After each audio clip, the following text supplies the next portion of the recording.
welcome to CST Sports Cards. This is another video in the year in review, just taking a look back at everything that was ripped, almost everything. I tried to save a box from everything, but not all of it made it. As you can see, the baseball set down here. All right, so just kind of going through and ranking it and discussing some of the things I've seen this year. So we can just start off with, it was a good year overall for cards. I would think for baseball. There were some ups and downs. So yeah, we'll just hop right in. So we're gonna start off with the worst product dropped that I ripped. The worst that I ripped. And it's a product that just came out, but it's a product that has consistently, in my opinion, has not been great. And I don't mind unlicensed, but Prism Baseball is just, like, think of last year's, the year before last. At least this year they gave you more cards. I think one year there was like 3 packs of, like, you got like 12 cards.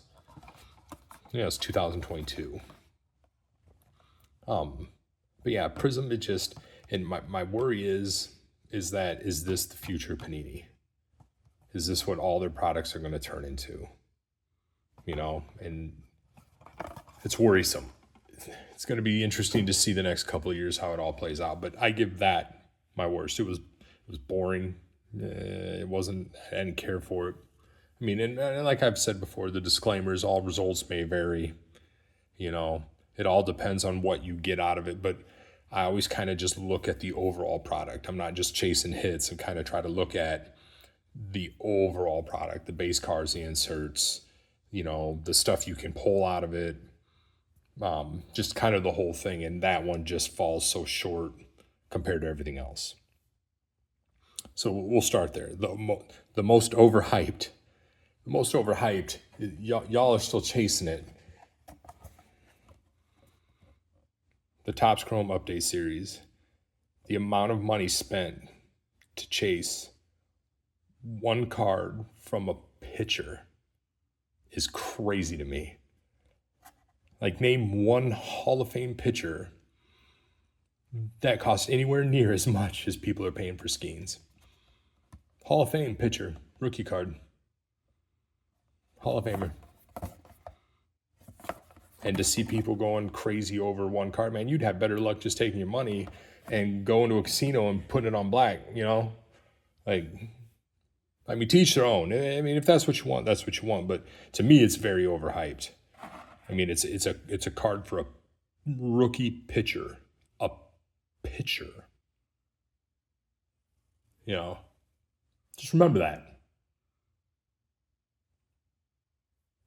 So I call that one the most overhyped, the most overrated this year, and I also say the most overpriced was also the Topps Chrome. This really started the war of price. The Topps Chrome Megas and Blasters were the start of the incredibly high priced. The retail, and even the hobby even was higher than normal. I mean, they introduced the $65. They introduced the $65 Mega and the $40 Blaster, and look at everybody followed suit. Everybody kind of adjusted prices, trying to squeeze as much as they can out of you. And now we have a ton of $65 Blasters or Megas where they had to come out with a second Mega that had less cards in it to charge $50. It's just wild, like a different store's exclusive to try to be a little cheaper. But yeah, and that's why this stuff can be found anywhere. You can order this anywhere online for retail price. Well, maybe not the hobbies, but definitely the retail stuff. Like the Blasters and the Megas, I see them all the time still for the same price, and they're probably going to be sitting there quite a long time. So to me, Topps Chrome, between Chrome and Update Chrome, really just We'll see. We'll see where it's going. It's also very indicative of where Topps is heading with their product coming up once they have all the license. So remember that. All right. So that was the most overrated, the most underrated. And I really like this stuff. The Big League Baseball hobby boxes. If you wait, you can get these right now for the price of a blaster, especially around Thanksgiving. And I think they're fun. They're aimed more towards little kids. So these are perfect if you have kids and want to start ripping with your kids. Big League Baseball, I will say it 100 times, is perfect. That, and for other people who are starting in the hobby, Chronicles. Chronicles is like a sample pack of everything the Panini had to offer, and I think Topps Composite is kind of going to do the same thing. But yeah, I really like Big League Baseball. I've always had fun ripping this. I actually have a unripped hobby in my room that I'm going to sit down and rip after my surgery, because I'll be down to one arm. It's gonna be, it'll be tough to rip, but it's gonna be my comfort rip. But yeah, Big League Baseball. Like I said, people who chase value and chase hits, this ain't for you. But people who like to rip, I think it's an awesome rip, especially for the price. You can pull good autos out of there. I think overall it's pretty good. All right, biggest disappointment. When I was really looking forward to it, and then when I ripped it, I was like, what? Like, it was boring, especially for the price. Topps Series 1. I even think I've said in my video, like, what an underwhelming. I liked the card design, but it just seemed like I opened up pack after pack after pack after pack of nothing but base cards. And for the prices that you were paying for this stuff, that shouldn't be, in my opinion, especially for a hobby box. Especially for Topps. I think it was, what were these, 80 to 100, I do believe. And it's just like, come on. Should have been a little bit better. Let's see. The biggest pull I had this year out of baseball, which I don't have the box for anymore, was out of Topps Archive, and that was the Ronald Acuna 101 auto. I would say that would be my biggest baseball pull. And I wish I had that box here. A lot of people don't like the Archive. They say it's not a true run 101, but to me, I mean, kind of is. I'm going to say it is because I own the card. I have the card for now until someone buys it from me, which I hope they don't. I mean, I might just actually keep that card, honestly.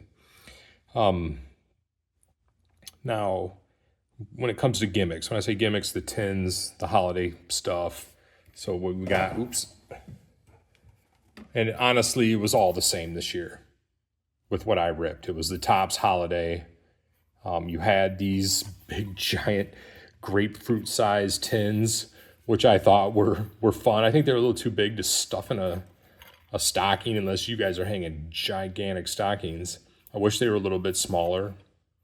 But the tin was all right. But the mega box, which I can't, it's kind of buried. The mega boxes were awesome. I absolutely loved ripping them. They were fun for what they were, the holiday gimmick that they were. The parallels were nice. The parallels were nice. The cards were nice. You had the silly holiday hats, and then the little hidden elves. I mean, they were a fun rip. And I said it, I think, in the video, that if I was a kid and ripped that on Christmas, that would have been an absolute awesome fun rip. Like, oh my God, look at an elf. If you would have got an elf, I think there was actually one elf per, maybe, could be wrong on that, but that was a fun one. All right, the most fun rip I've had all year was Topps Allen Ginter hobby. These, I always say everybody should rip one hobby at one point. They're silly.